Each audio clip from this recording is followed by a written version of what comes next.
Raios de fogo cortam campos poloneses enquanto drones baratos sobrevoam e atingem trincheiras na linha de frente. Tanques inimigos avançam ruidosamente por uma rodovia lituana rumo a um trecho de asfalto espalhando-se pela Estônia. As luzes da cidade se apagam enquanto a rede elétrica entra em colapso. Em Bruxelas, um conselho de emergência da OTAN avalia vidas, história e consequências. Ainda não aconteceu, mas no episódio de hoje do The Infographics Show, vamos mostrar para você o motivo. A guerra entre OTAN e Rússia pode estar mais próxima do que parece. Esqueça Kiev. Os principais focos de tensão entre OTAN e Rússia não são na Ucrânia. Eles estão nos pontos onde a OTAN e a Rússia se tocam fisicamente. Desde 9 de setembro de 2025, drones russos invadiram o espaço aéreo da OTAN na Polônia até 23 vezes em uma noite. Invadiram o território romeno várias vezes, ficaram quase 50 minutos nos céus aliados e forçaram F-16S de vários países a decolar rapidamente. A Romênia registrou 11 violações de drones desde 2022, mas o ritmo aumentou dramaticamente nas últimas semanas. Em um incidente ocorrido em setembro, um drone russo voou vários quilômetros dentro do território romeno, sendo acompanhado por F-16S romenos, até desaparecer do radar próximo à fronteira com a Ucrânia. A pergunta que provavelmente tirou o sono de algum general romeno naquela noite foi se deveria ou não abater o drone. Pense assim: se um estranho entra por engano na sua casa, você provavelmente não vai atirar nele, certo? Quando isso ocorre 3 vezes, você passa a duvidar que seja acidente. O presidente ucraniano Volodymyr Zelensky foi claro sobre isso. Ele diz que os militares russos sabem para onde seus drones vão e quanto tempo podem operar. As rotas deles são sempre planejadas. Não pode ser coincidência ou erro de comandantes de baixo escalão. Mesmo assim, autoridades dos Estados Unidos da América e do Ocidente não sabem se essas incursões são acidentais ou intencionais. Um alto oficial militar dos Estados Unidos da América na região estimou em 50% a chance de a Rússia invadir intencionalmente o espaço aéreo da OTAN. O principal é que, se não há consenso se algo é acidente honesto ou ato de guerra, você já está em território perigoso e, se você é o piloto ou o comandante da defesa aérea, está preso entre opções terríveis. Derrube-o e você acabou de destruir propriedade militar russa. De 9 para 10 de setembro, caças F-35 poloneses e holandeses derrubaram ao menos 3 drones russos na Polônia. Foi a primeira vez que a OTAN atacou ativos russos em território próprio desde o início da guerra na Ucrânia. E de novo, se você ignorar, mostra que o espaço aéreo da OTAN não é realmente uma linha vermelha importante. É mais uma sugestão geopolítica, o que pode ser problemático para a minha aliança, solidariedade e dissuasão. Há diferentes níveis nas linhas de falhas geográficas entre OTAN e Rússia. O Mar Negro virou uma área onde a OTAN está se fortalecendo. O Porto de Constança, na Romênia, tornou-se um grande centro logístico e em breve será uma das maiores bases militares da OTAN. Há mais navios da OTAN patrulhando essas águas, mas a vulnerabilidade também aumentou. A Romênia ainda não abateu drones russos em seu território, mas monitora cada um que cruza a fronteira. Cada caça russo que acidentalmente trava o radar em um avião de vigilância da OTAN, cada barco de pesca carregado de equipamentos de guerra eletrônica, cada um é mais um dado em um padrão que parece menos acidente e mais um teste. Teste para quê? Testando até onde a Europa aguenta antes de reagir e onde está a verdadeira linha vermelha. Segundo um analista da Fundação Carnegie, Moscou busca impor uma derrota híbrida, militar e de propaganda ao Ocidente, Europa e OTAN, e assim indiretamente também na Ucrânia. É como testar um balão com uma agulha para ver até onde ele suporta. Se o Mar Negro está tenso, o Báltico está absurdo. 3 caças russos MiG-31 invadiram o espaço aéreo da Estônia por 12 minutos em setembro de 2025, rumando para Kaliningrado. O chanceler da Estônia classificou a incursão como descaradamente inédita. A Rússia violou o espaço aéreo da Estônia em 4 ocasiões somente em 2025. Esse comportamento gera consequências reais. Pilotos noruegueses, poloneses e suecos em alerta rápido aguardam na pista, ao lado de jatos armados esperando o alarme. Quando isso ocorre, Eles devem decolar em até 15 minutos. Quando a OTAN foi acionada em 9 e 10 de setembro, respondeu com F-16 poloneses, F-35 holandeses, AWACS italianos, aviões-tanque multifunção e sistemas Patriot alemães. Toda essa maquinaria multinacional está no ar em questão de minutos. Às vezes, os russos são conhecidos por fazerem jogos nessas missões. Eles podem virar de repente para você ou perder altitude como se fossem atacar sua posição. Isso é chamado de shouldering, usar sua aeronave para intimidar fisicamente o outro piloto. E você está fazendo tudo isso em velocidades onde uma rajada de vento errada ou um movimento brusco de mão pode causar uma colisão no ar que mataria todos os envolvidos e muito provavelmente poderia iniciar uma guerra. Por que o Báltico é tão volátil? Tudo se deve ao pedaço de terra mais importante da Europa. Se você respondeu Paris ou Berlim, está pensando grande. Se disse Kiev, errou a guerra. A resposta é um trecho de rodovia e terras agrícolas no nordeste da Polônia desconhecido pela maioria. O corredor de Suwałki tem cerca de 65 quilômetros e é um estreito território polonês entre Belarus ao sul e o enclave russo de Kaliningrado ao norte. E é a única rota terrestre que conecta os estados bálticos da Estônia, Letônia e Lituânia ao restante da OTAN. Por que o corredor é importante? Por causa de Kaliningrado, uma ilha fortificada da Rússia com mísseis e bases navais. Para a OTAN, é uma adaga apontada ao coração da aliança e ambos os lados não podem ignorar isso. A entrada da Suécia e da Finlândia na OTAN em 2023 e 2024 basicamente transformou o Báltico em um lago da OTAN. A resposta da Rússia? Essas respostas se limitaram a alguns tweets do ex-presidente Dmitry Medvedev e a uma exposição ao ar livre em Moscou sobre o imperialismo finlandês. Mas em Moscou, isso assusta. Antes havia uma zona de proteção. Agora está cercado por todos os lados. No fim de setembro de 2025, algo novo aconteceu. Algo que tornou as incursões nos Bálticos quase rotineiras em comparação. Na noite de 22 de setembro, drones misteriosos fecharam o aeroporto de Copenhague, o principal da Escandinávia, por quase 4 horas. Na mesma noite, o aeroporto de Oslo, Noruega, fechou por 3 horas após um drone ser avistado. Coincidência? Talvez não. 2 dias depois aconteceu de novo. O aeroporto de Aalborg, no norte da Dinamarca, que possui base aérea militar, foi fechado após vários avistamentos de drones.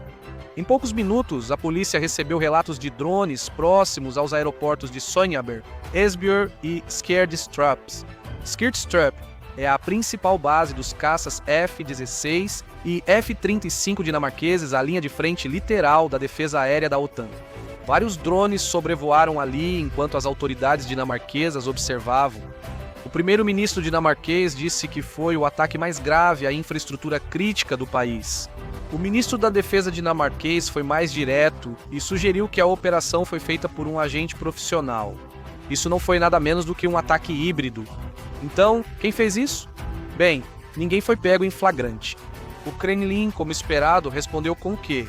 O porta-voz do Kremlin nos Estados Unidos da América, Dmitry Peskov, rejeitou as acusações e disse que repeti-las sem provas faz com que as pessoas deixem de levar a sério. Isso é o que você diria tanto se fosse inocente quanto se quisesse parecer indiferente sendo culpado. O mistério aumentou quando investigadores dinamarqueses acharam 3 navios ligados à Rússia na área ao mesmo tempo. O Astral 1 navegava sob bandeira russa e o Oslo Carrier 3 tinha tripulação russa e um proprietário com um escritório de recrutamento em Kaliningrado. Pushpa é um petroleiro da frota sombra da Rússia que dribla sanções. Os 3 estavam na costa dinamarquesa quando drones apareceram. Os dinamarqueses tinham certeza de que os russos eram os responsáveis. O chefe da Inteligência Nacional da Dinamarca afirmou publicamente que isso era apenas o começo. A Europa podia esperar o mesmo.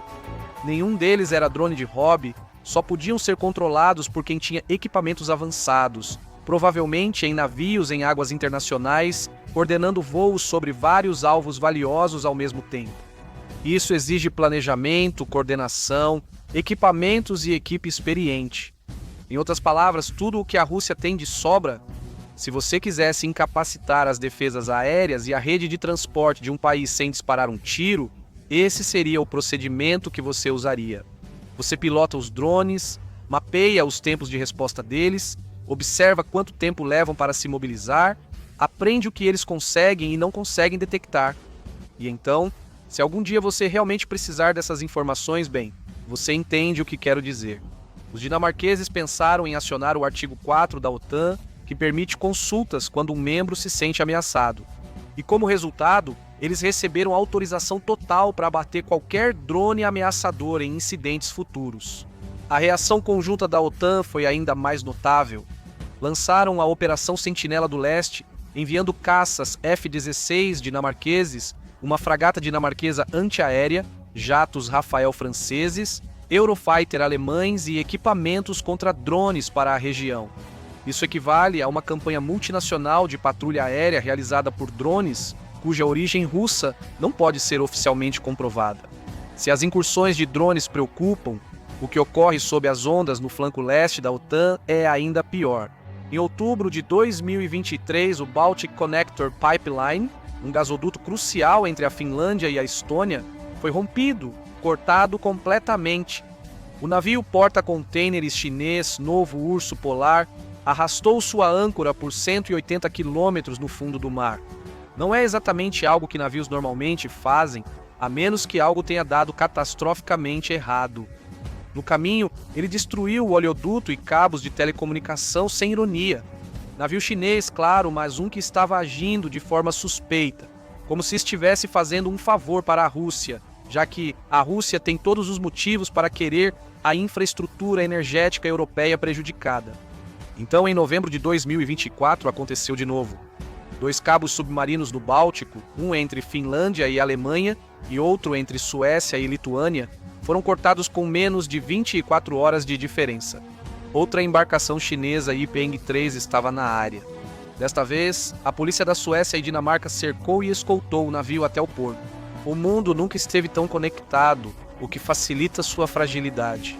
95% dos dados intercontinentais viajam por cabos submarinos. Ao enviar e-mails, assistir vídeos ou fazer transações financeiras, os dados trafegam por cabos de fibra óptica no fundo do oceano.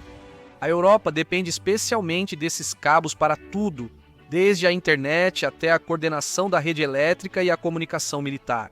Se cabos suficientes forem cortados, você não estará apenas interrompendo maratonas da Netflix, mas também sistemas hospitalares, bolsas de valores, serviços de emergência e o comando e controle militar.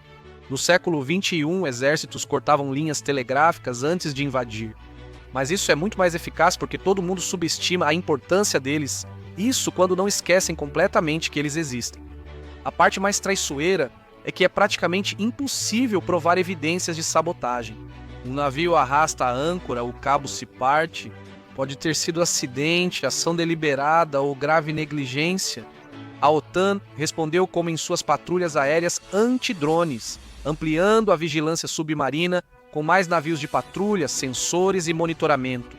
Mas só o Mar Báltico tem milhares de quilômetros de cabos submarinos e oleodutos. Você não pode proteger tudo isso. Você não pode nem proteger a maior parte. E a Rússia sabe disso, a China sabe disso. Qualquer um que esteja observando está tomando nota. Após o encontro entre Trump e Putin em Anchorage em 2025, a Rússia aumentou os ataques às cidades ucranianas. Também ultrapassou um novo limite ao autorizar o que parecem ser ataques de zona cinzenta contra países da OTAN na Europa pela primeira vez, embora sem vítimas. Na noite de 9 de setembro, drones russos foram vistos na Polônia, Romênia, Alemanha, Noruega e Dinamarca. Aviões violaram o espaço aéreo da Estônia. Ataques cibernéticos atingiram alvos como o aeroporto de Berlim, causando grandes transtornos contínuos. Eles testam a resistência da OTAN sem começar a Terceira Guerra Mundial, seguindo o novo manual de Putin à risca. Isso pode ser ainda mais assustador se as notas de rodapé do manual sugerirem isso. Eles concluíram que o artigo 5 é só fachada para os para-aliança, ou seja, apenas conversa e bravata. Com o desgaste das relações transatlânticas, eles podem ter concluído que os Estados Unidos talvez não arrisquem seu povo para defender, entre aspas, aliados de segunda classe. A Europa está se apressando para provar que eles estão errados, testando isso diariamente. drones, corte de cabos e ataques cibernéticos são como jabs de um boxeador testando a defesa do oponente. Onde ele baixa a guarda, onde ele vacila, quanto você pode bater nele antes que ele reaja? A Rússia testa até onde a OTAN defenderá seus membros ou admitirá que a aliança é vazia. Tudo isso nos remete ao principal objetivo do planejamento operacional russo para a Europa Oriental: ampliação e tomada do corredor de Suwałki. Como a Rússia agiria? A Rússia pode usar agentes do grupo Wagner, fingindo ser guardas bielorrussos ou migrantes para desestabilizar a região. Isso criaria o pretexto que Moscou precisa. Forças de Kaliningrado avançariam ao sul e tropas da Bielorrússia atacariam ao noroeste.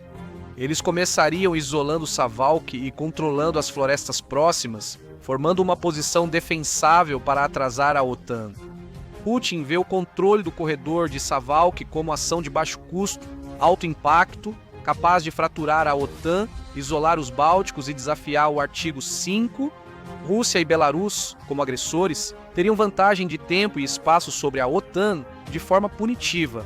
Eles poderiam concentrar todo o poder em um só lugar. O mesmo foi dito quando a Rússia invadiu a Ucrânia em 2022, subestimando a resistência ucraniana e a resposta robusta da OTAN. Mas mesmo uma linha fina de forças russas posicionadas naquele vão poderia criar uma barreira significativa para o reforço. A menos, é claro, que a OTAN esteja preparada para forçar a passagem e escalar a crise. Embora pareça improvável, moradores de cidades lituanas próximas ao vão já estocam comida, água e planejam evacuação. Eles temem que suas cidades virem campos de batalha na linha de frente. A OTAN também age. Felizmente, para esses moradores, a aliança está construindo um escudo mais forte. Desde 2017, a OTAN mantém 4 grupos de batalha multinacionais na Estônia, Letônia, Lituânia e Polônia, enquanto poloneses e lituanos treinam juntos no corredor de Suwałki. A Lituânia está modernizando uma de suas principais estradas para a Polônia, criando um corredor estratégico que facilita a transferência rápida de equipamentos militares. A questão logística é um grande obstáculo. Especialistas afirmam que muitas pontes nesses países suportam apenas veículos militares de até 50 toneladas peso da maioria dos veículos russos. O problema surge ao notar que tanques americanos e britânicos modernos pesam quase 70 toneladas, nem conseguirão cruzar as pontes vitais do rio Vístula. Apesar do pré-posicionamento e dos exercícios, a decisão da OTAN precisa de consenso entre 32 países. É naturalmente mais lenta que a da Rússia, que só precisa de um homem no Kremlin. Se a Rússia bloqueasse esse corredor, a OTAN iniciaria a Terceira Guerra Mundial para reabri-lo? Os Estados Unidos da América enviariam a 82 a divisão aerotransportada para lutar no nordeste da Polônia por um local desconhecido pela maioria dos americanos?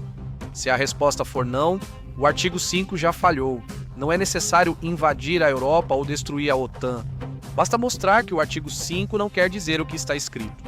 A OTAN se beneficia do cenário geopolítico em mudança na Europa Oriental desde 2022, independentemente da política dos Estados Unidos. A entrada da Suécia e da Finlândia na OTAN limita a importância do corredor de Suwałki, porque são apenas cerca de 150 quilômetros da ilha sueca de Gotland até a costa da Letônia, tornando viáveis as operações de reabastecimento aéreo e marítimo. São Petersburgo, segunda maior cidade da Rússia, agora tem a OTAN em 3 lados. Para entender por que 2025 parece diferente, veja o que o secretário-geral da OTAN, Mark Rutte, disse na Chatham House em junho. O discurso dele trouxe estatísticas para assustar a OTAN. Estou atento. A economia russa é de dólares americanos, 2 trilhões. A da OTAN, dólares americanos, 50 trilhões, 25 vezes maior.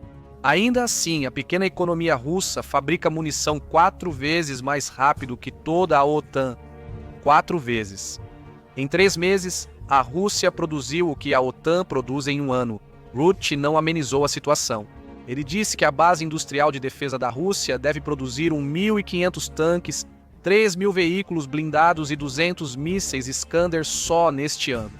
A Rússia pode representar uma ameaça direta aos membros da OTAN nos próximos 3 a 5 anos, ou, em outras palavras, muito em breve. A OTAN finalmente despertou.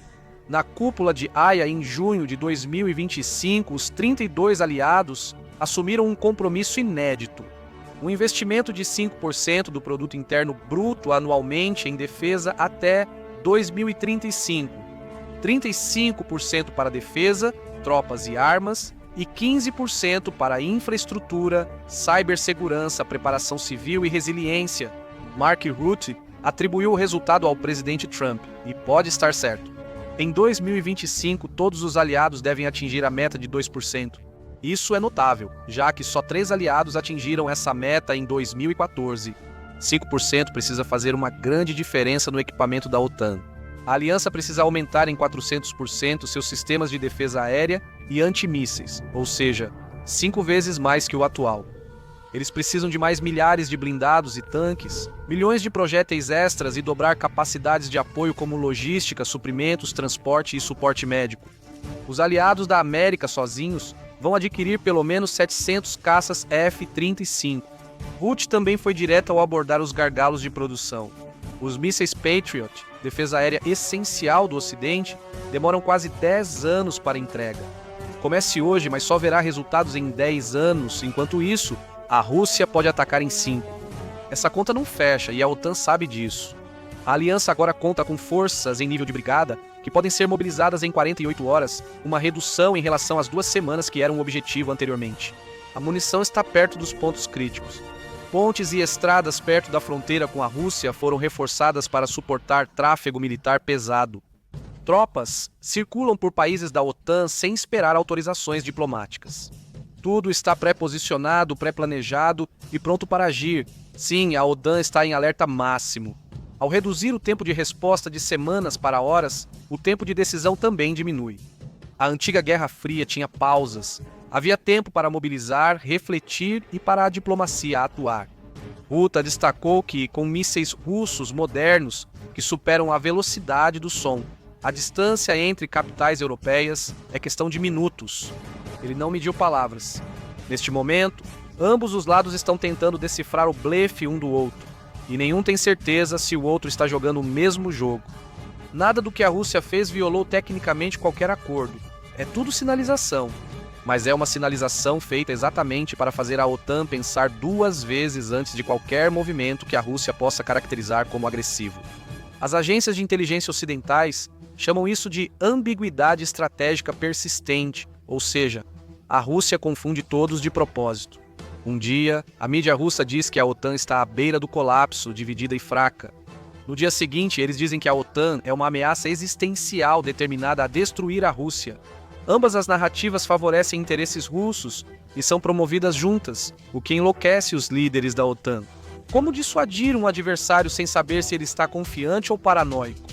Como você envia sinais claros quando o outro lado interpreta tudo através de uma lente de hostilidade presumida? Bem, você não pode.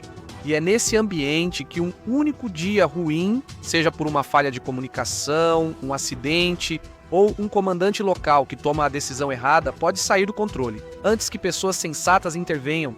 A guerra não é iminente por planejamento, mas porque tudo já está pronto para que ocorra por acidente.